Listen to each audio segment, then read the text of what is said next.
Yako matatizo makubwa sana kwa michezo, hasa kwenye mpira wa miguu.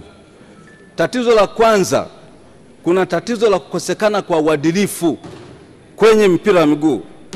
Watu wanajali zaidi mapenzi ya Simba na Yanga bila kujali maendeleo ya mpira wa miguu.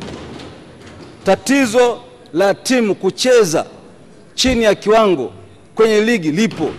Naomba mamlaka serikali na mamlaka za mpira wa miguu ziliangalie sana hilo jambo. Yaani timu inaamua kucheza chini ya kiwango kwa sababu inacheza na timu fulani. Sasa kuna mapatano ya aina gani?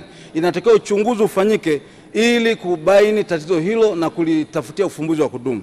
Lakini kwenye swala la kuahirishwa mechi ya Simba na Yanga, Mheshimiwa Mwenyekiti, Mheshimiwa Naibu Spika, mamlaka za mpira zilisema zinafanya uchunguzi.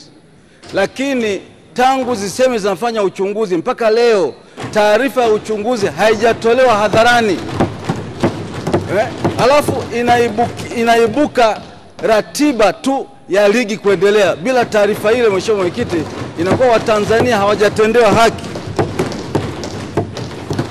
Mwisho kabisa, sheria 17 za soka zimekuwa zikilegezwa katika baadhi ya mechi.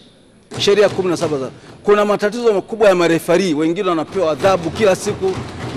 Naomba sana Mheshimiwa Naibu Spika, mamlaka za mpira wa miguu zisimamiwe vizuri ili zisimamie ligi yetu vizuri na iwe bora kweli kweli, sio bora kwenye makaratasi.